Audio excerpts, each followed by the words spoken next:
Hello అండి, నమస్తే. అందరు బాగున్నారా? కథా కమనీయం ఛానల్కి స్వాగతం. నేను మీ శైలజ. మనం యండమూరి వీరేంద్రనాథ్ గారు రచించిన ప్రియురాలు పిలిచే నవల చదువుకుంటున్నాం కదా. 5వ భాగంలో ఏం జరిగిందో చూద్దాం. మనసు పూలగది మధ్యలో మమతల మంచమేసి, విరహం దుప్పటి మీద మౌనాన్ని మల్లెలుగా జల్లి, కోర్కెల అగరొత్తుల్ని బిడియం అరటిపండుకు గుచ్చి, ఉద్వేగం గడప అవతల నుంచి వినిపించే అన్యోన్యపు అడుగుల చప్పుడు కోసం ఎదురు చూడాల్సిన రోజు. శోభనం. చిన్న తేడాతో వాళ్ళకి అలాగే జరిగింది. అతడు బయట నుండి వచ్చాడు, ఆమె లోపల ఉంది, అంతే తేడా. పాల గ్లాసు కూడా మీరే పట్టుకొస్తారేమో అని సిగ్గుతో చచ్చిపోయాను అంది. అతడొచ్చి పక్క అంచు మీద కూర్చున్నాడు. ఆ పక్క అతను సర్దిందే. ఆ పూలు అతను ఏర్పాటు చేసినవే. అసలు ఏర్పాట్లకి ఆమె ఒప్పుకోలేదు. ససేమిరా వద్దంది. ఎందుకు? అందరూ నవ్వుకుంటారు. ఈ శవానికి శోభనం ఒకటి కావలసి వచ్చిందా అని వెక్కిరిస్తారు. మనం బ్రతికేది వాళ్ళ కోసం కాదు కళ్యాణి, మన కోసం. సరే, నువ్వు అంతగా చెబుతున్నావు కాబట్టి అలంకరణ నేనే చేస్తాలే. ఆమె ఆశ్చర్యంగా ఏం చేస్తారు అని అడిగింది. చూస్తావుగా. ఆ రాత్రి 10ంటికి అతడు ఆమె దగ్గరకు వచ్చి కళ్ళు మూసుకో అన్నాడు. దేనికి? మూసుకోమన్నానుగా, మళ్ళీ నే చెప్పినప్పుడు కానీ తెరవకూడదు అని ఆమెను చేతుల మీద గాలిలోకి ఎత్తాడు. ఆమె కెవ్వున అరిచి కళ్ళు మూసుకుంది. అతడు తనని మెట్ల మీదుగా పైకి తీసుకువెళ్ళడం తెలుస్తుంది. ముందు నెమ్మదిగా ప్రారంభమైన మల్లెపూల పరిమళం క్రమంగా ఎక్కువైంది. అతడు ఆమెను పక్క మీద సుతారంగా దింపాడు. ఆ తరువాత నిశ్శబ్దం.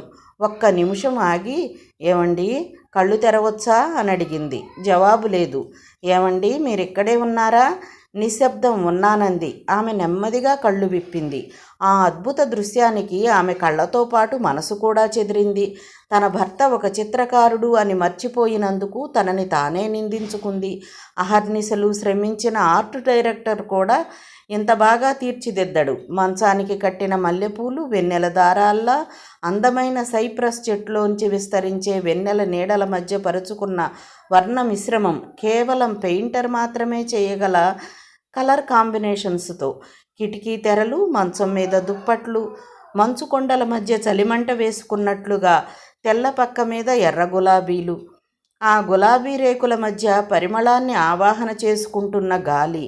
శబ్దమా, సడిచేయకు, వేకువా, నన్ను లేపకు అనుకుంటూ పదవి పట్టుకుంటే అమ్మ కడుపులో ఉన్నంత ధైర్యంగా, ముద్దు పెట్టుకుంటే మనసులో మొవ్వలు కదిలినంత అల్లరిగా, అంత బాగా అందంగా ఆ శోభనం గది. ఋషులు తపస్సు చేసే కొండగుహలో నీరవంగా అప్సరసలు నాట్యం చేసే కొలనులా మనోహరంగా, యజ్ఞానికి వీలుగా, నాట్యానికి అనువుగా ఉంది. కుసుమ నిశిఖ శరతల్ప మనల్ప విలాస కళా కమనీయం. వ్రతమివ తవ పరిరంభ సుఖయా కరోతి కుసుమ శమనీయం అన్న అష్టపదిని పక్కన పెట్టి, పతిదేవుడుండగా జయదేవుడేలా అని ప్రతి సతీ అనుకునేలా, ప్రాక్టికల్స్ ఉండగా థియరీలేలా అని అమ్మాయిలు పరీక్షలు మానేసి శ్రావణ శుక్రవారం నోములు నోచుకునేలా. ఒక్క మాటలో చెప్పాలంటే మోనాలిసా పెయింటింగ్లా ఉంది ఆ గది. 5 నిమిషాల తరువాత అతను లోపలికి వచ్చాడు. ఆమె ఇంకా ఆ గదిలో సౌందర్యాన్ని ఆస్వాదిస్తూనే ఉంది. ఏమిటి అలా ఉండిపోయావు? ఆమె అతడి వైపు ప్రేమగా చూస్తూ, మీ కలర్ కాంబినేషన్స్ నిజంగా అద్భుతంగా ఉన్నాయి. మీరు ఒక ఇంటీరియర్ డెకరేషన్ ఆఫీసు పెడితే ఏడాదిలో లక్షలు సంపాదించవచ్చు అంది. అతడు తెరలు తెరలుగా నవ్వాడు.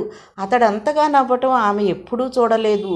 నవ్వి, హతవిధి, మొదటి రాత్రి అమ్మాయి మాట్లాడాల్సిన మొదటి మాట అదా అన్నాడు దిగులు నటిస్తూ. నిజంగా నాకేం మాట్లాడాలో తెలియదండి, మీరే చెప్పండి. వ్యాపారం అన్నావు కాబట్టి నీకో మంచి ప్రపోజల్ చెప్పనా? ఆమె ఉత్సాహంగా చెప్పండి అంది.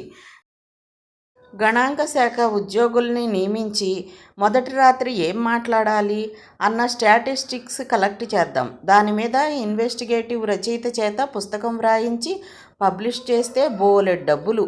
శోభనం గదిలో మొట్టమొదటి మాట భయంగా ఉందా అన్నవాళ్ళు 40%, కూర్చో అన్నవాళ్ళు 40%, నేను నీకు నచ్చానా అన్న మగవాళ్ళు 10%. ఇలా ఇండెక్సులు ఇద్దాం. ఆమె పెదవి కింద నవ్వుని నొక్కుపెట్టి, దానికి సమాధానంగా అమ్మాయిలు ఏం చెప్పాలో కూడా ఇండెక్స్ ఇద్దాం. భయం ఎందుకు? నాకేం లేదు, మీకుందా అని అడిగే అమ్మాయిలు 40%, కూర్చుంటే బాగోదు, మీరే లేచి నిలబడండి అన్నవాళ్ళు 40%. నేను నీకు నచ్చానా అన్న ప్రశ్నకు ఆ రామకృష్ణ కన్నా మీరే బాగున్నారు అన్నవాళ్ళు 10%. బాబోయ్ బాబోయ్ అని అతను అరిచిన అరుపుకి ఆమె మాటలు ఆపుచేసింది. నువ్వింత డైనమిక్ అనుకోలేదు సుమా అన్నాడు. ఆమె సడన్గా విషాదంలోకి వెళ్ళింది. నేనెంత ఊహించుకున్నానో తెలుసా ఈ రాత్రి గురించి? ఈ రాత్రి బిజినెస్లో మీ మీద ప్రయోగించాలని, రొమాన్స్కి కూడా ఇంటెలిజెన్స్ కావాలని నిరూపించి మీతో ఒప్పించాలని ఎంత అనుకున్నానో. దురదృష్టం. ఆమె పెదవుల మీద చెయ్యి పెట్టి ఆపుతూ అన్నాడు. అదే వద్దన్నాను. ఇలాంటి షరతే అన్నిటికన్నా మొదట పెట్టాను, నువ్వు బాధపడకూడదని. ఇంకా చెబుతూ ఉండగా ఆమె బరస్ట్ అయ్యి, బాధపడకుండా ఎలా ఉండనండి, కనీసం పాల గ్లాసు కూడా లోపలికి తీసుకురాలేని ఇంపార్టెంట్ని, భుజం మీద ఆప్యాయంగా చెయ్యి కూడా వెయ్యలేని అశక్తురాలిని అంటూ బావురుమంది. కానీ విఘ్నురాలు కాబట్టి, ప్రపంచం చూసిన స్త్రీ కాబట్టి, స్త్రీ సహజమైన బేలత్వం నుంచి వెంటనే బయటపడి ఐఎమ్ సారీ అంది. చూడు కళ్యాణి, అంతా మనం అనుకోవడంలోనే ఉంది. లేని దానికోసం విచారించటం కన్నా ఉన్నదాన్ని ఉపయోగించుకోవటం ఎలా అని ఆలోచించటం మేలు కాదంటావా? ఏం ఆలోచించగలం, ఏం చేయగలం? మీ మీద భరించలేనంత ప్రేమ కలిగినప్పుడు కనీసం చుట్టూ చెయ్యేసి దగ్గరగా తీసుకోలేను. అంత చిన్న కోరిక కలిగినప్పుడు కూడా మిమ్మల్ని నోరు తెరిచి దగ్గరికి రండి అని అడగాలి. భగవంతుడా, ఇంత నరకం మరే స్త్రీకి కలిగించకు తండ్రి అని ఎలుగెత్తి ప్రార్థించాలని ఉందండి నాకు. మెటీరియలిస్టిక్ పొరల అడుగు నుంచి లీలగా వినిపిస్తున్న ఓ స్త్రీ మనోలాలిత్యాన్ని అతడు ఆ క్షణం చూశాడు. కదిలిపోయాడు. కానీ కరిగిపోకూడదు. ఈ సమయంలో తాను ధైర్యంగా ఉండాలి, ఆమెకు ధైర్యం చెప్పాలి. నీ వల్ల నేను ఇది కోల్పోయాను అన్న భావం ఆమెలో ఏమాత్రం కలిగించకూడదు. చూడు కళ్యాణి అన్నాడు నవ్వుతూ, పిలవటానికి నోరే అవసరం లేదు, కళ్ళు కూడా చాలు. మనిద్దరం ఒక కోడ్ ఏర్పాటు చేసుకున్నాం. కోడా? అవును, సీక్రెట్ కోడ్. ఎడమ కన్ను మూసి కుడి కన్ను తెరిస్తే ముద్దు పెట్టుకోవాలని ఉందని, కుడి కన్ను మూసి ఎడమ కన్ను తెరిస్తే ముద్దు పెట్టించుకోవాలని ఉందని, ఒక రెప్ప టపటపా కొట్టుకుంటే నీ పక్కనే ఉండాలని. ఇంకా చెప్పనా అంటూ నవ్వాడు. షటప్ అంది. ఆమె మొహం సిగ్గుతో ఎర్రబడింది. ఎర్రబడిన మొహాన్ని చూసి వేదన ఏడామడల దూరం పారిపోయింది. అతడు ఆమె పక్కన చేరాడు. 5 నిమిషాల తరువాత ఆమె ఆలోచనల నుంచి తేరుకున్నట్లుగా అంది. ఏమండి, ఇంత మంచి కోడ్లు ఆలోచించగలిగిన మీరు బిజినెస్ ఫీల్డ్లోకి ఎందుకు రాలేదండి? వస్తే లక్షలు, కోట్లు. షటప్ అన్నాడు. శారీరక సంతృప్తే కాదు, నిశ్చింత కూడా సంతృప్తినిస్తుంది. అరగంట తరువాత ఆమె అన్నీ మరిచిపోయి నిద్రపోయాక అతడు పక్క మీద నుండి లేచి కిటికీకి దగ్గరగా వచ్చి బయటకు చూశాడు. క్రింద తోటలోంచి గాలి తిమ్మెర ఒకటి సానుభూతిగా పలకరించి వెళ్ళింది. ఎన్ని ఊహించుకున్నానండి ఈ రాత్రి గురించి అన్న ఆమె మాటలు గుర్తొచ్చాయి. వ్యాపారంలో ప్రత్యర్థితో పోట్లాడినంత కాన్సంట్రేషన్తో పక్క మీద పార్ట్నర్తో పోరాడాలని ఊహించుకున్నాను. నేను ఊహించుకున్నాను మిత్రమా, నీ వేళ్ళు నా వీపు మీద అపురూపంగా అల్లుకున్న సుందర స్వప్నాల సుమాలవుతాయని, నీ చుబుకం నా భుజాల మీద గీసుకున్న అద్భుత తైలవర్ణ చిత్రం అవుతుందని, నీ గుండె చప్పుడు నా వద్దు, కొన్ని ఆలోచనలు సజీవాకృతిని దాటకపోతేనే బాగుంటుంది. గుడ్ మార్నింగ్ అమ్మా, బాగున్నావా? ప్రతాపరెడ్డి కుర్చీలో కూర్చుంటూ అడిగాడు. శ్రీకళ్యాణి నవ్వి ఊరుకుంది. ఆమె మొహం ఒక వింత వెలుగుతో మెరిసిపోతూ ఉండటం అతను గమనించాడు. కొంచెంసేపు పిచ్చాపాటి మాట్లాడాక అతను అన్నాడు, డాక్టర్ ఏమన్నాడు? ఫుడ్ పాయిజనింగ్ ఎఫెక్టు మొదట్లో చాలా ఎక్కువ ఉంటుందట, తర్వాత దాని ప్రభావం కొద్దిగా తగ్గుతుందన్నారు. కొద్దిగా అంటే చాలా కొద్దిగా అన్నమాట. కనీసం చేతులు కదలొచ్చు అన్నారు. ఆ తరువాత షాక్ ట్రీట్మెంట్లు వగైరాలు ఇస్తే ఎప్పటికో 5 ఏళ్లకో 10 ఏళ్లకో మిగతా శరీరం కూడా బాగుపడొచ్చు అన్నారు. నవ్వింది. ప్రతాపరెడ్డి ఆశ్చర్యంగా, కాస్త ఈర్ష్యగా చూశాడు ఆమె వైపు. ఆమెలో దిగులు ఏమాత్రం కనిపించడం లేదు. రాత్రి శోభనం జరిగిందంటే కడుపారా నవ్వుకున్నారు. పొద్దున కల్లా ఆ అమ్మాయి అరవిచ్చిన పువ్వులా ఎంత హాయిగా కనపడుతుంది అనుకోలేదు. వ్యాపారాల సంగతి ఏం చేశావమ్మా? సత్యం చూసుకుంటానన్నాడా? సత్యమా? సత్యం ఎందుకండి, మా ఆయన ఉన్నారుగా. చిన్నపిల్లవాడిని బడికి పంపినట్లు ఈయన్ని ఆఫీసుకు పంపాను. కోట్ల మీద వ్యవహారాలని చూసుకోవడానికి కార్తికేయని పంపావా? పాపం ఆ పెయింటరు ఫైల్స్ ఏం చూడగలడమ్మా, ఏదో బొమ్మలైతే వేసుకోగలడు కానీ. శ్రీకళ్యాణి నవ్వుతూ, కష్టపడనివ్వండి, ఆయనకు అసలు డబ్బంటే ఇంట్రెస్ట్ లేదు, ఈ విధంగానైనా మన ప్రపంచంలోకి రానివ్వండి అంది. ప్రతాపరెడ్డి తటపటాయించి, అతనికి డబ్బంటే ఇంట్రెస్ట్ లేదా అంటే అంటే నువ్వు షిప్ గురించి నాటకమని చెప్పకముందే నేను చేసుకుంటానన్నాడా అని అడిగాడు. అవును అంది ఆమె మొహం చిట్లించి.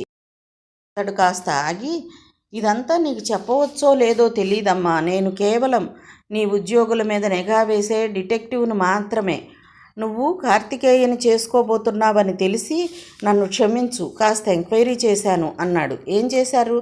షిప్పు మునిగిపోలేదన్న వార్త అతనికి ఆ రాత్రే తెలుసు. ఎలా తెలుసు? తన రూమ్ పక్కనున్న పబ్లిక్ టెలిఫోన్ బూత్ నుంచి అతను ఒక ట్రంక్ కాల్ చేశాడు. ఎక్కడికి? అతడు నెమ్మదిగా అన్నాడు. అతను ఫోన్ చేసింది బాంబే షిప్పింగ్ కంపెనీకి. శ్రీకళ్యాణి చాలాసేపు ఏమీ మాట్లాడలేదు. ఆ తర్వాత తలెత్తి ప్రతాపరెడ్డి వైపు చూస్తూ, ఆయన బాంబే ఎందుకు ఫోన్ చేశారో నాకు అర్థం కావడం లేదు, మీరేమైనా ఊహించగలరా అని అడిగింది. చూడమ్మా, నేను డిటెక్టివ్ డిపార్ట్మెంట్కి సంబంధించిన మనిషిని. నిజాలు తెలుసుకోవడమే నేను చేయగలను, కానీ దాని వెనుక కారణాలు, ఉద్దేశాలు ఊహించలేను అన్నాడు. కానీ నేరస్తుడు ఒక పని చేస్తే అతడు ఏ ఉద్దేశంతో ఆ పని చేశాడన్నది ఓ డిటెక్టివ్గా మీరు ఊహించాలిగా. ఈ మాటకి ప్రతాపరెడ్డి కంగారుపడి, అబ్బెబ్బే, అతడు నేరస్తుడు అని నా ఉద్దేశం కాదు అన్నాడు. మీ అంతటా మీరు వెళ్ళి కార్తీక్ ఎక్కడ ఉంటాడు, ఆ వీధి చివర టెలిఫోన్ బూత్ ఉందా, అందులో రిజిస్టర్ ఉందా, ఆ రిజిస్టర్లో కార్తికేయ బాంబే ఫోన్ చేసినట్లు ఉన్నదా, ఇన్ని విషయాలు ఎంక్వైరీ చేశారంటే మీకేదో అనుమానం కలిగిందన్నమాట. ఏమిటా అనుమానం? ఎప్పుడు కలిగింది? తను నడుములోతు ఇరుక్కుపోయానని ప్రతాపరెడ్డికి తెలిసిపోయింది. ఇందులోంచి జాగ్రత్తగా బయటపడాలి అనుకున్నాడు. చూడమ్మా, నువ్వు కోటీశ్వరరాలివి, నీ మీద లక్షల మంది కళ్ళు ఉండవచ్చు, నీకు దగ్గరగా రావటానికి రకరకాల ప్రయత్నాలు చేస్తూ ఉండొచ్చు. ఒక సెక్యూరిటీ ఏజెంట్గా వాళ్ళ మీద కన్నేసి ఉండటం నా బాధ్యత కాదా? నేను అడిగిన ప్రశ్నకి అది కాదు సమాధానం. ఒళ్ళంతా చచ్చుబడిన అమ్మాయిని అతను వివాహం ఆడతాను అన్నప్పుడు వచ్చింది అనుమానం. ఆస్తంతా పోయి బికారి అయినట్టు నువ్వు నాటకం ఆడావనుకో, కానీ అది నాటకం అని అతడికి తెలియదు కదా. బికారిని, మంచం మీద పడి ఉన్నదాన్ని ఎవరైనా ఎందుకు చేసుకుంటానంటారు? ఇన్ని అనుమానాలు వచ్చి నేను ఎంక్వైరీ చేశాను. అంతా కార్తికేయన ఆస్తి కోసం చేశాడంటారా? నేను బికారిని కాదని, షిప్పు మునగలేదని తెలుసుకుని నేను నిర్వీర్యం అయిపోగానే ఈ ప్రపోజల్ పెట్టాడంటారా? ప్రతాపరెడ్డి మాట్లాడలేదు. ఆ విషాహారం గురించి ఏమైనా తెలిసిందా? మిగతా రొయ్యలన్నీ బాగున్నాయి. పోలీసులు హోటల్ వాళ్ళని, సర్వర్లని ప్రశ్నిస్తున్నారు. కేవలం ఆ ఒక్క ప్లేట్లోనే ఎవరో విషం కలిపినట్లు అనుమానం. హోటల్లో మిగతావన్నీ బాగున్నాయా? కేవలం మా ప్లేట్లోనే విషం ఉందా? కెమికల్ రిపోర్ట్లో ఏమైనా తేలిందా? ఆమె మొహం చిట్లిస్తూ అడిగింది. విషం ఏమిటో తెలియటం లేదు, కానీ స్వభావ సిద్ధమైన, అంటే చెట్ల నుంచో జంతువుల నుంచో వచ్చి కలిసిన విషం అంటున్నారు. ప్రత్యేకం ఒక రొయ్య మాత్రమే. సముద్ర గర్భంలో ఏ విషపు చెట్టునో తిని ఉండవచ్చు, పొరపాటున దాన్నే నేను తిని ఉండొచ్చు. ప్రతాపరెడ్డి తల అడ్డంగా ఊపుతూ, ప్లేట్లో అన్ని రొయ్యలు అలాగే ఉన్నాయి. సముద్రంలో విషపు చెట్టు తిన్న రొయ్యలన్నీ హోటల్లో ఒకే ప్లేట్లోకి రావటం అసంభవం. ఆమె సాలోచనగా చూస్తూ ఉండిపోయింది. అతనే అన్నాడు ముందుగాని, కార్తికేయ దాన్ని తిని ఉంటే అతను అటాక్ అయి ఉండేవాడు. ఆ మాట విని ఆమె రియాక్షన్ కోసం చూశాడు. చాలాసేపు ఎవ్వరమూ తినలేదు, మాట్లాడుకుంటూ ఉండిపోయాము అంది. అంటే సందిగ్ధంగా అన్నాడు రెడ్డి. నువ్వు తినే వరకు అతను ఎదురు చూస్తున్నాడా? దట్టమైన గడ్డి అడుగు నుంచి అకస్మాత్తుగా ఒక పాము వచ్చి కాలు మీద కాటు వేసినట్లు ఆమె చివాలున తలెత్తింది. క్షమించమ్మా, నేను అలా మాట్లాడకుండా ఉండాల్సింది. ఆమె ఒక నిర్ణయానికి వచ్చినట్లు, ఆ టెలిఫోన్ బూత్ తాలూకు రిజిస్టర్ కాపీ మీ దగ్గర ఉందా అంది. అతను ఫైల్లోంచి ఫోటో కాపీ తీసి ఇచ్చాడు. అందుకోవటానికి నాకు చేతులు లేవు. ఆ డ్రాయర్లో పెట్టి ఉంచండి. తీయగానే కనపడకుండా కాస్త 4 పేపర్ల అడుగున ఉంచండి. General manager, finance manager, marketing manager, accountant, sales executive, secretary, మిగతా 4 ఎగ్జిక్యూటివ్స్తో దాదాపు 3 గంటల పాటు చర్చలు జరిపాడు కార్తికేయ. ఒక్కొక్క విషయము నెమ్మదిగా ఆకళింపు చేసుకుంటున్నాడు. అతను ప్రశ్నలు అడిగే విధానం, దాని నుంచి సమాధానం రాబట్టే వైనం అక్కడి వారికి నచ్చింది. అంతకుముందు శ్రీకళ్యాణిని ఎవరో బేద పెయింటర్ చేసుకోబోతున్నాడని తెలిసేసరికి సహజంగానే రకరకాల రూమర్లు వ్యాప్తి చెందాయి. అందులోనూ శ్రీకళ్యాణి శరీరం పారలైజ్ అయిందని తెలిసేసరికి ఈ పరిశ్రమల భవిష్యత్తు ఏమవుతుందా అని భయపడ్డారు. కానీ ఒక ప్రధానమంత్రి చనిపోగానే మరొకరు వచ్చి ఆదుకున్నట్లు కార్తికేయ ఏకాగ్రత వారికి నచ్చింది. కార్తికేయ మాత్రం బాగా అలసిపోయాడు. అతడు ఒక కళాకారుడు బిజినెస్లో ఇమడలేడు. చేయలేకపోవడం వేరు, చెయ్యడం ఇష్టం లేకపోవడం వేరు. తన పనులన్నీ సరిగ్గా ఏమాత్రం పొరపాటు లేకుండా నిర్వర్తించి అతను కుర్చీ వెనక్కు జారబడ్డాడు. అప్పుడు వచ్చింది ఒక విజిటర్స్ కార్డు. అది చూడగానే అతను చప్పున లేచి నిలబడి తానే బయటకు వచ్చాడు.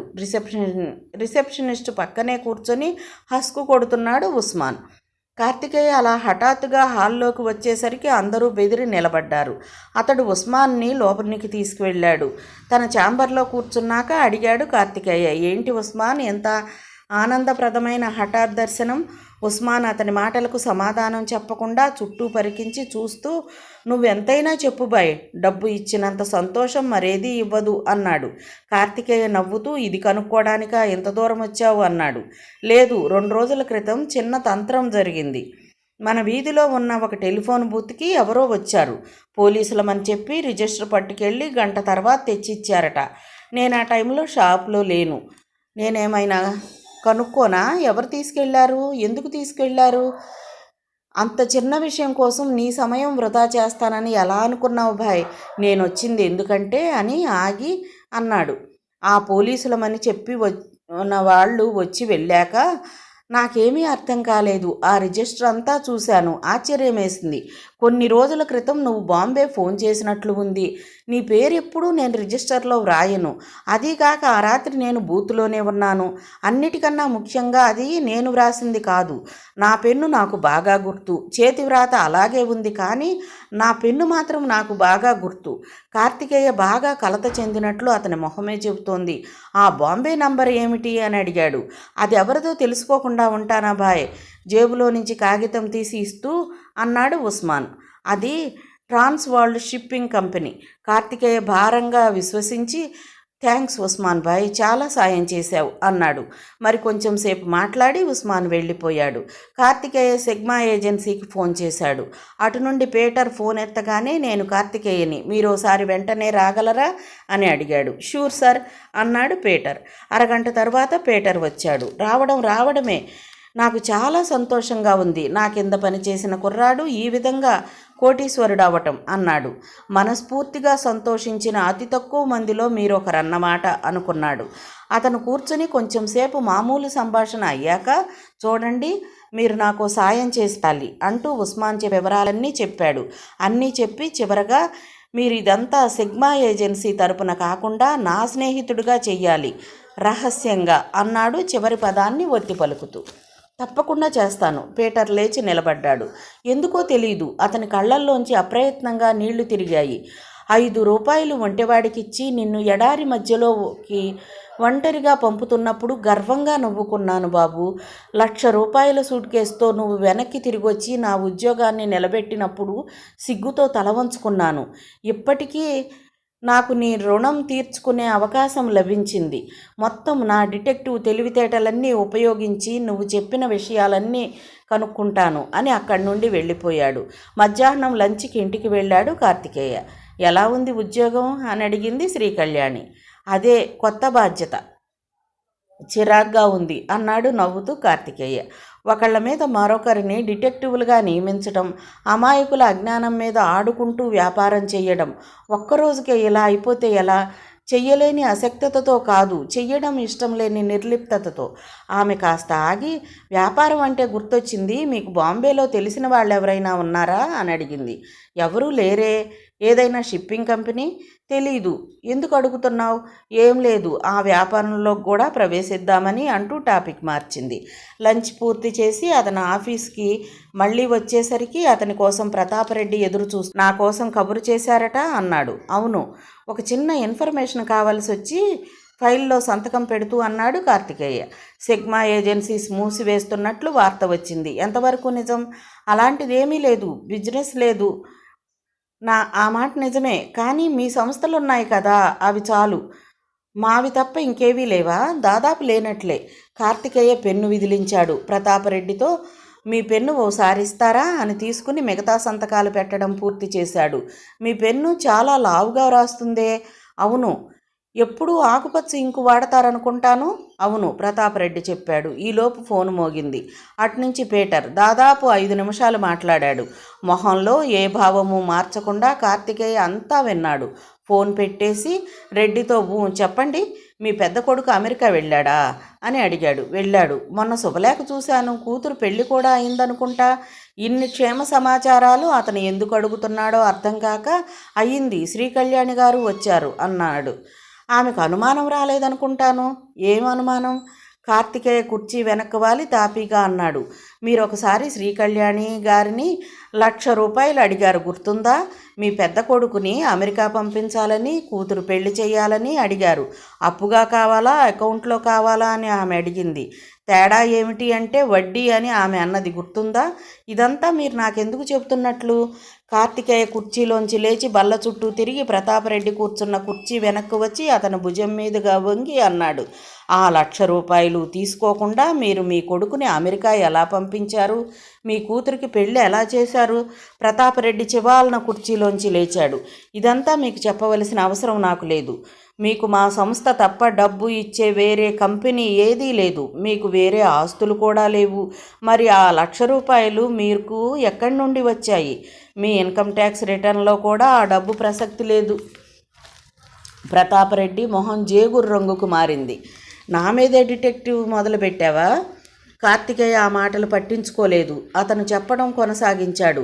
సత్యం గురించి ఇన్వెస్టిగేట్ చేయమని శ్రీకళ్యాణి మీకు చెప్పిందే, అది ఇంకా పూర్తి చేయలేదు. ఇంకా పరిశోధన జరుగుతూ ఉంది. ఈలోపు శ్రీకళ్యాణికి జరగవలసిన అపకారం జరిగిపోయింది. దానికి కారకులైన వారిని కూడా పట్టుకుంటాము. అవసరం లేదు, అది నేను కనుక్కోగలను. మిమ్మల్ని కనుక్కోమన్నది సత్యం వెనక ఉన్న వారిని. Mister Reddy, Sri Kalyani agencies power of attorney హోల్డర్గా మీ నుంచి వివరణ అడుగుతున్నాను. మీకు 1,00,000 రూపాయలు ఎక్కడి నుండి వచ్చాయి? అది నా పర్సనల్ విషయం.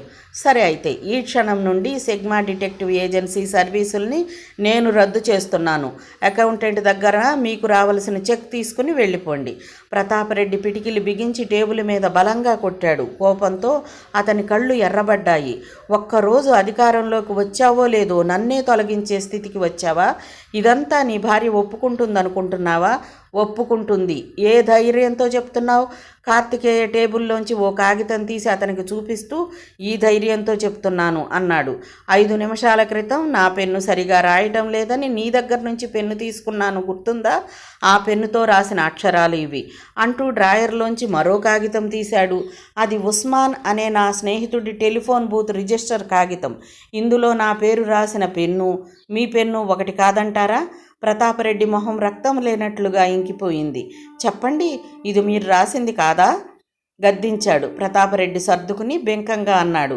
నాకు అసలు బాంబే ఫోన్ ఏమిటో ఎక్కడిదో కూడా తెలీదు అన్నాడు. తెలీదా? తెలియకుండానే ఓడ మునిగిపోయిందన్న వార్త వచ్చిన రోజు రాత్రి మీ ఆఫీస్ నుంచి బాంబే షిప్పింగ్ కంపెనీకి ఫోన్ చేశారా? బాంబులా వచ్చిందా మాట? నేను చెయ్యలేదా? ఇదిగో మీ ఆఫీసు ట్రంక్ కాల్ రిజిస్టర్. నాకెలా వచ్చిందని ఆశ్చర్యపోకండి. చేశారా లేదా చెప్పండి అంటూ పుస్తకాన్ని అతని ముందుకు తోశాడు. ఒక అణు విస్ఫోటనం జరిగిన తరువాత నిశ్శబ్దం ఎలా వ్యాపిస్తుందో అలా ఆ గదిలో నిశ్శబ్దం అలముకుంది. 4 వైపులా తలుపులు బంధింపబడిన పిల్లిలా అయిపోయాడు ప్రతాపరెడ్డి. వెళ్ళిరండి మిస్టర్ రెడ్డి. ప్రతాపరెడ్డి నెమ్మదిగా కుర్చీలో నుంచి లేచాడు. వెళతాను అన్నాడు. తలుపు వరకు వెళ్ళి ఆగి మళ్ళీ అన్నాడు. ఈ క్షణం నుంచి నేను నీకు కనపడను, కానీ నీ అంతు చూస్తాను. నా 25 ఏళ్ల పోలీసు అనుభవంతో ఎత్తులు వేసి నీ తండ్రిలాగే నిన్ను శంకరగిరి మాన్యాలు పట్టిస్తాను. అతడి వెనుకే తలుపు నెమ్మదిగా మూసుకుపోయింది. ప్రతాపరెడ్డి వెళ్ళిపోయాక కార్తికేయ చాలాసేపటి వరకు కూర్చుండిపోయాడు. ఇష్టం లేని యుద్ధంలో గెలిచిన రాజు, మృతానికి అమృతానికి తేడా తెలియని స్థితిలో పొందే శ్మశాన వైరాగ్యం. నాకున్నవాళ్ళు, నా అనుకున్నవాళ్ళు నా కన్ను పొడిచేవాళ్ళు అయితే ఇక ఆనందం ఎక్కడిది? క్షణాల్లో అతను సర్దుకుని పీటర్కు ఫోన్ చేశాడు. థ్యాంక్స్, చాలా అమూల్యమైన వివరాలు తక్కువ సమయంలో ఇచ్చి సహాయం చేశారు. చెప్పానుగా కార్తీక్, నువ్వు నాకు సాయం చేసి నా ఉద్యోగాన్ని నిలబెట్టావు. దానితో పోల్చుకుంటే నేను చేసింది చాలా చిన్నది. కానీ నా మూలంగా ఇప్పుడు మీ ఉద్యోగం పోబోతున్నది. వాట్? పీటర్ గొంతు కీచుగా ధ్వనించింది. నా ఉద్యోగం పోతుందా? రుద్ధంగా అడిగాడు. సిగ్మా ఏజెన్సీని శ్రీకళ్యాణి ఎంటర్ప్రైజెస్ తొలగించింది. ఫలితంగా మీ ఉద్యోగాలన్నీ పోవచ్చు. పైగా ప్రతాపరెడ్డికి మీ మీద ఈపాటికే అనుమానం వచ్చి ఉండవచ్చు. నాకు వివరాలు అందించగలిగింది మీరొక్కరే కదా. అటు నుంచి పీటర్ మాట్లాడలేదు. అతడింకా ఆ వార్త తాలూకు షాక్లోనే ఉన్నాడు. చెప్పు కార్తీక్, పీటర్ కంఠం బలహీనంగా పలికింది. శ్రీకళ్యాణి ఏజెన్సీ సెక్యూరిటీ బాధ్యత మీరు తీసుకోగలరా? వాట్? పీటర్ గొంతు మళ్లీ కీచుగా ధ్వనించింది. అయితే ఈసారి షాక్తోనూ దుఃఖంతోనూ కాదు. నేను సెక్యూరిటీ తీసుకోవడమా? ఆనందంతో అతని కంఠం వణికింది. మీరోసారి వెంటనే రండి, మిగతా విషయాలు మాట్లాడుకుందాం. పీటర్ 10 నిమిషాల్లో అక్కడికొచ్చాడు. అతడి మొహం ఇంకా ఉద్విగ్నంగానే ఉంది. నేను శ్రీకళ్యాణి ఏజెన్సీ విజిలెన్స్ ఆఫీసరా అన్నాడు. అవును. అక్కడ ఎడారిలో మీ బోళాతనం, కంగారు చూశాను. ఇప్పుడు ఈరోజు వర్క్లో మీ సిన్సియారిటీ, వేగం చూశాను. ఇన్ని అర్హతలున్న వ్యక్తి నాకెక్కడ దొరుకుతాడు? అదీగాక ఈ ఊరు నుంచి జైసల్మీర్ ఎడారుల వరకు కలిసి ప్రయాణం చేశాం కూడా. పీటర్ కళ్ళల్లో నీళ్లు తిరిగాయి. అవును, తిరిగాం. కానీ అప్పుడు నా ఉద్దేశం వేరు. ఈ కుర్రాడికి ఎలా టోకరా ఇచ్చి ఎడారి మధ్యలో వదిలిపెట్టాలా అన్న రాక్షస ఆలోచనే ఉంది. అలాంటి నన్ను ఈరోజు నువ్వు ఆ పైన మాట్లాడలేకపోయాడు. నిజంగా అతడికి ఆ రోజు ఉద్యోగం పోతే మరుసటి రోజు నుంచి కుటుంబం మొత్తం వీధిన పడాల్సిన ఆర్థిక స్థితి. కార్తికేయ అన్నట్టు అతడికి బోళాతనం ఉంది. దానితో పాటు లౌక్యం, తెలియనితనం కూడా ఉంది. ఎద్దులా పనిచేయటమే తప్ప 4 రాళ్లు వెనకేసుకోవటం కూడా తెలియదు. మొదటి పరిచయంలోనే కార్తికేయ ఈ గుణాలన్నీ గ్రహించాడని కూడా అతడికి తెలియదు. అందుకే ప్రతాపరెడ్డి మీద అనుమానం వచ్చినప్పుడు అతడి గురించి ఇన్వెస్టిగేట్ చేయడానికి పీటర్ని ఎన్నుకున్నాడు కార్తికేయ. అతడు ఊహించినట్లే కేవలం 6 గంటల్లో అతనికి కావలసిన వివరాలన్నీ సేకరించి పెట్టాడు పీటర్. పీటర్ రాగానే అందరూ అధికారుల్ని పిలిచాడు కార్తికేయ. ఈయన్ని ఈ రోజు నుంచి మన సంస్థకి విజిలెన్స్ ఆఫీసర్గా నియమిస్తున్నాను అంటూ పరిచయం చేశాడు. పరస్పర పరిచయాలయ్యాక టీ తాగి అందరూ నిష్క్రమించారు. పీటర్ని కారు ఎక్కించడానికి బయటకు వస్తూ అడిగాడు. ఆ సిగ్మా ఏజెన్సీలో చేయటానికి ముందు మీరెక్కడ పనిచేసేవారు? సైన్యంలో. కార్తికేయ మొహంలో అప్రయత్నంగా నవ్వు వెలిసింది. ప్రతాపరెడ్డి వెళుతూ నా అంతు చూస్తానని బెదిరించి వెళ్ళాడు. ఒక పోలీస్ అధికారి బారి నుండి మమ్మల్ని రక్షించుకోవటానికి ఒక సైనికాధికారిని నియమించానన్నమాట అన్నాడు. ఆ మాటలకి పీటర్ పొంగిపోయాడు. పోలీసు లంచాలకు లొంగుతాడేమో కానీ సైనికుడు లొంగడు కార్తీక్, ఉద్వేగంగా అన్నాడు. నేను నిన్ను ఎడారి మధ్యలో వదిలిపెట్టాను. నువ్వు నన్ను ఊబి మధ్యలో నుంచి రక్షించావు. నువ్వు ఈరోజు చేసిన సాయానికి నీ రక్షణ కోసం నా ప్రాణాలైనా ఇస్తాను అన్నాడు. మీకు మొదటి రోజు ఆఫీసు ఎలా ఉందో చెప్పనేలేదు. ఎంతో చెబుతారనుకున్నాను అంది ఉత్సాహంగా శ్రీకళ్యాణి. అతడు ఆమె వైపు బ్లాంక్గా చూసి నిజం చెప్పమంటావా అన్నాడు. చెప్పండి. అతడు చెప్పబోయి ఆగిపోయాడు. ఏం చెప్తాడు? ఒక గుర్తు తెలియని చిత్రకారుడు నల్లటి క్యాన్వాస్ మీద నా బొమ్మని బొమ్మగా గీస్తే ఇది ఎంత వికృతంగా ఉందా అన్న ఆత్మనూన్యతాభావంతో ఆత్మహత్య చేసుకుంటాను. ఈరోజు నా మనసు నాకు అంత స్పష్టంగా కనపడింది. అది కుర్చీ కాదు, విక్రమార్కుడి సింహాసనం. అందులో కూర్చోగానే నేను మారిపోయాను. ఒకరి మీద మరొకరిని డిటెక్టివ్గా నియమించి ఉద్యోగంలోంచి తీసేశాను. ఒకరితో శత్రుత్వం పెంచుకున్నాను, మరొకరి మీద నిఘా పెట్టాను. అన్నిటికన్నా ముఖ్యంగా నా కుంచెని, మనసు కుంచెని, అవును నా కుంచెని, సప్తవర్ణాల్ని స్నేహంగా పలకరించే నా కుంచెని, మేఘాల పొత్తిళ్లలో పడుకున్న చందమామ చెక్కిలి మీద గులాబీ రంగుని, వాగుల్లోనూ వంకల్లోనూ చెరువుల్లోనూ దొరువుల్లోనూ చెంపల్ని తాకుతూ వయ్యారంగా సాగిపోయే చేప పిల్లల కళ్ళలోంచి నీలిరంగుని, వెన్నెల తాకిడికే కందిపోయే మంచులో శీతల స్నానం చేసే సన్నజాజుల రేకుల దొప్పల్లోంచి తెలుపుని, మునికాళ్ల మీద నుంచి 2 నక్షత్రాలు ముద్దు పెట్టుకుంటున్న వేళ చెదిరిన చీకటిలో నుంచి నలుపుని, మబ్బుల గొబ్బికి పసుపు కుంకుమలద్ది సిగ్గుల దొంతి బొగ్గల అరుణిమని సూర్యుడి కన్నా ముందే చూసి పట్టుకుని అందులోంచి ఎరుపు పసుపుల్ని తీసుకునే నా కుంచె, స్వచ్ఛత తప్ప మరేమీ తెలియని నా మనసు కుంచె ఈరోజు ఒక వాస్తవాన్ని నగ్నంగా చిత్రీకరించింది. ఇదంతా నీకెలా చెప్పను? మాట్లాడరేం? అతడు తెప్పరిల్లి, కళ్యాణి, నువ్వేమీ అనుకోపోతే నన్ను ఈ బంధాన్నించి విముక్తుణ్ణి చెయ్యి అన్నాడు. ఆమె తెల్లబోయి అంతలోనే తేరుకుని నవ్వేస్తూ ఏమిటి ఏవో గ్రంథాల్లో మాట్లాడుతున్నారు అంది. కాదు కళ్యాణి, నేను ఈ వ్యాపారాలకి తగను. ఇంకెవరినైనా నియమిద్దాం, లేకపోతే అన్నీ అమ్మేద్దాం. మీరు ఈ వ్యాపారానికి తగరా? ఎవరైనా వింటే నవ్విపోతారు. ఈరోజు మీరు చేసిన పనులకి తీసుకున్న నిర్ణయాలకి మన వాళ్ళందరూ స్టన్ అయిపోయారు. చెయ్యగలగటం వేరు, చెయ్యటం ఇష్టం లేకపోవటం వేరు. ఆమె మొహం మీద నవ్వు మాయమైంది. ఎందుకు ఇష్టం లేదు? డబ్బు లేకపోతే ఎలా బ్రతుకుతాం అంది అర్థం కానట్లు. Air condition bedroom, AC, car, సంవత్సరానికి ఒకసారి విదేశీ యానం, అన్నీ కలుపుకున్న 10 లక్షల ఆస్తి మీద వచ్చే వడ్డీ చాలా. కళ్యాణి, ఎందుకు ఈ టెన్షన్? మరి రోజంతా ఏం పని చేస్తాం? రోజంతా ఏమీ చెయ్యొద్దనటం లేదు, రోజంతా చెయ్యొద్దంటున్నాను. మన జీవితాల్లో షాపింగు, ఏసీ కార్లు తప్ప మరేమీ మిగలటం లేదు కళ్యాణి. ఓ చిరునవ్వు, వర్షం రాత్రి, కుటుంబంతో సరదాగా కబుర్లు, ఆర్తిగా కంఠాన్ని పెనవేసుకున్న ఓ చెయ్యి, పిల్లలు, టాటాలు, అన్నీ ఉంటాయేమో కానీ వీటిని గమనించటం మాత్రం ఉండదు. రాత్రంతా జారిపడిన మల్లెల్ని తెల్లవారుజామునే చూసి ఆస్వాదించే శక్తి ఉండదు. నేను భావుకత్వం గురించి మాట్లాడడం లేదు కళ్యాణి. రోజుకో, నెలకో, సంవత్సరానికో ఏదో ఒక సౌందర్యం, మరేదో సంతోషం మునివేళ్లతో మనసుని మేటకపోతే మన జీవితాలు ఎందుకు? కానీ మన సంతోషాలన్నీ అవతలి వాళ్ళ ఓటముల మీద ఆధారపడి ఉండటం ఎంత దురదృష్టకరమైన విషయం. నేను ఇదంతా చెయ్యలేక, వ్యాపార విషయాలు నిర్వర్తించలేక చెప్పడం లేదు. తృప్తికి మించిన తృప్తి మరొకటి లేదు. పక్కింటి భార్యాభర్తల పోరాటం చూడటం కన్నా జారిపడే వర్షపు చినుకుని చూడటం తృప్తినిస్తుంది. 1,00,000 రూపాయల ఇన్కమ్ ట్యాక్స్ ఎగ్గొట్టడం కన్నా ఒక మంచి పుస్తకం చదవటం తృప్తినిస్తుంది. జమీందారు కొడుగ్గా, ఓ బికారిగా నేను చెప్పగలిగినవన్నీ సత్యం. ఎక్కడ నీలివర్ణపు మేఘాలు పవిత్రంగా చిరునవ్వు ఒలికిస్తూ వర్షాక్షిత దీవెనలు కురిపిస్తాయో, ఎక్కడ మమతల నునులేత కెరటాలు తల్లిపాలక మల్లే స్వచ్ఛంగా పొంగి పొర్లుతాయో, ఎక్కడ పావురాళ్ల రెక్కల నీడల్లో మనిషి శాంతిగా బతకగలడో అక్కడే ఉంటుంది ఆనందం. ఏమిటి మీరేమి మాట్లాడడం లేదు? అతను ఉలిక్కిపడి ఏమడిగావు నువ్వు అన్నాడు. రోజంతా ఏం పని చేస్తాం అని అడిగాను. నేను దానికి జవాబు చెప్పలేదా? అయ్యో, నా నోటికి కూడా మనసు సహకరించడం లేదా?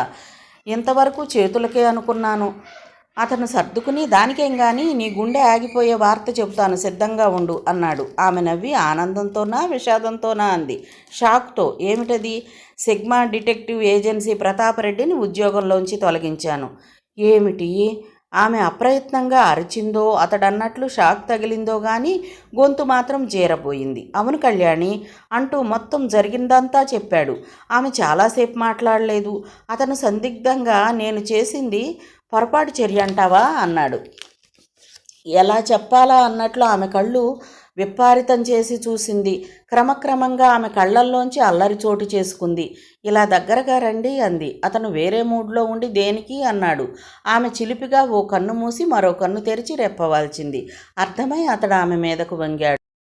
కాలం నాకు ఆ 1,00,000 రూపాయల గురించి అనుమానమే రాలేదు. మీరు ఒక్క రోజులో పట్టుకున్నారు. మొత్తానికి ఇదంతా తానే చేశానని ఒప్పుకున్నాడన్నమాట. ఏది ఏమైనా మీరు నాకన్నా పెద్ద పారిశ్రామికవేత్త అవుతారు.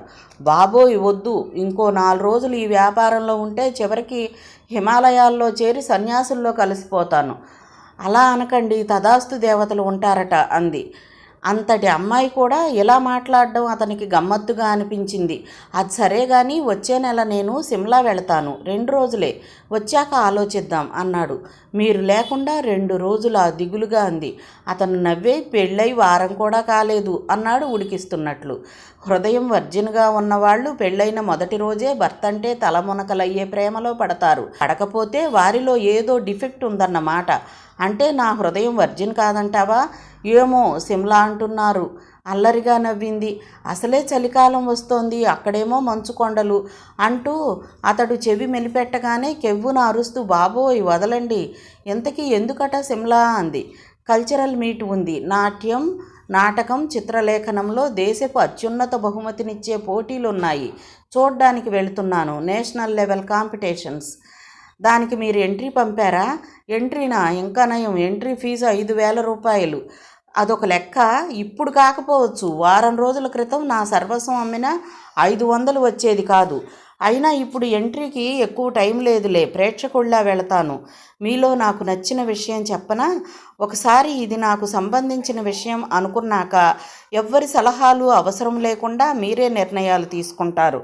ఇన్నేళ్లుగా మనకు పనిచేస్తున్న సిగ్మా ఏజెన్సీని ఒక్క క్షణంలో తొలగించారు.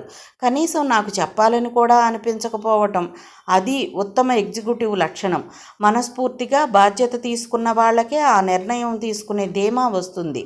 I like it. మీ చేతుల్లో ఈ కళ్యాణి, శ్రీ కళ్యాణి ఏజెన్సీస్ రెండూ నిశ్చింతగా ఉండొచ్చు. థ్యాంక్స్ అన్నాడతను మనస్ఫూర్తిగా. ఆమె మెడకి వక్షానికి మధ్యగా చెయ్యి వేసి ఆమెను దగ్గరగా తీసుకుని పదవి పట్టుకుని తన గెడ్డం కింద ఆమె తలను అమర్చుకుని తన ఊపిరికి కదిలే ఆమె ముంగురులు చూస్తూ నిద్రపోవడం అతడు కొత్తగా చేసుకున్న అలవాటు. అలా అతడు నిద్రకు ఉపక్రమిస్తూ ఉండగా ఆమె సాలోచనగా ఉంది. ఎంత మోసపోయాను. మధ్యాహ్నం ఆ ప్రతాపరెడ్డి వచ్చి మీరు బాంబే టెలిఫోన్ చేశారంటే మనిద్దరి మధ్య గొడవలు సృష్టించడానికి నాటకం ఆడుతున్నాడు అనుకోలేకపోయాను. ఏదో గొప్ప విషయం ఇన్వెస్టిగేట్ చేస్తున్నాడు అనుకున్నాను. ఒక సందిగ్ధం కొవ్వొత్తి వెలుగులా రెపరెపా కొట్టుకుంటూ ఉండగా అడిగాడు, ఎప్పుడొచ్చాడు? పొద్దున 11ంటికి. ఆమె మాటలు అతడిని సన్నగా వణికించింది. పొద్దున 11ంటికి అంటే తను లంచ్కి రాకముందు. అది తెలిసి కూడా తాను ఇంటికొచ్చినప్పుడు తన భార్య తనకి ఈ విషయం చెప్పలేదు. ఇది తనకు సంబంధించిన విషయం అనుకున్నాక ఎవ్వరికీ చెప్పనవసరం లేదు అనుకోవటం ఉత్తమ ఎగ్జిక్యూటివ్ లక్షణం. తనకు కూడానా? వెలుగు కోసం రాత్రి వేదనను చీకటి తనలో దాచుకుంటున్నట్లు అతడు గుండె చిక్కబట్టుకున్నాడు. ఆ టెలిఫోన్ రిజిస్టర్ కాగితం నీకు చూపించాడా? అవునండి. అంతా నాలోనే, నాకు తెలియకుండానే నాలో జరుగుతున్న మానసిక సంఘర్షణ, నా స్పృహరాహిత్యంలోనే గుండె గులాబీ దండై గుబాళించటం లేదెందుకు? మనసంతా వెళ్ళవేసినట్లు ఒక్కసారిగా ఇలా అయిపోయిందేమిటి? మనుషులు ఎలా ప్రవర్తించాలని ప్రశ్నించుకోవటం అంత అవివేకం మరొకటి లేదేమో. ఇలా జరగకుండా ఉంటే బాగుండేది అనుకుంటాం కానీ మనోవైరుధ్యాలు తర్కానికి అందనివి కదా. నా భార్య తన మీద కన్నా నా మీదే ఎక్కువ నమ్మకం పెంచుకుంది అని క్షణం క్రితమే అనుకున్నానే. ఈ క్షణం అనేది ఎంత కర్కశమైనది. క్షణంలో ఆనందాన్ని విషాదంగా మారుస్తుంది, విషాదాన్ని వేదాంతంగా చీలుస్తుంది. నిద్ర రాక అతడు కిందికొచ్చాడు. హాల్లో ఆహ్వానిస్తున్నట్లు పెయింటింగ్ స్టాండు. అతడు బ్రష్ చేతుల్లోకి తీసుకున్నాడు. గుండెలోంచి బాధని పిచికారీ చేస్తున్నట్లు బ్రష్ చిమ్ముతున్న రంగులు, వర్ణ మిశ్రమంతో హృదయ మైథునం గంటసేపు జరిగాక అతడి ఆవేశం చల్లారింది. మనసును సమర్థించుకున్నాడు. ఆమె చేసిన తప్పేముంది, తర్వాత తీరిగ్గా చెబుదామనుకుని ఉంటుంది అనుకున్నాడు. ఇంతలో బెల్ మోగింది. చేతులు కదల్చనవసరం లేకుండానే పనివాళ్లకి హాల్లోకి సూచన ఇచ్చేటట్లు తనంతట తానే నిర్దేశింపబడిన టెలిఫోన్ నంబర్లకు ఫోన్ చేసుకునేటట్లు శ్రీ కళ్యాణి పక్క దగ్గర ఏర్పాటు చేశారు. బెల్ శబ్దానికి అతడు పైకి వెళ్ళి ఆమెను చూసి, నువ్వింకా నిద్రపోలేదా అన్నాడు. లేదు, చిన్న పనుంటే చేశాను. పనేమిటి? ఆశ్చర్యంగా అడిగాడు. మన సెక్రటరీకి ఫోన్ చేసి ఒక పని పూర్తి చేయించాను. దానికేం కానీ, ఒక ప్రశ్నకు సమాధానం చెప్పండి. నేను మంచిదాన్ని కాదా? అతడు నవ్వుతూ, ఎందరో భార్యలు తమ భర్తల్ని ఈ ప్రశ్న అడిగి పాజిటివ్గానో నిశ్శబ్దంగానో సమాధానం పొంది ఉంటారు. నెగిటివ్గా ఏ భర్త సమాధానం చెప్పిన దాఖలాలు చరిత్రలో లేవు అన్నాడు.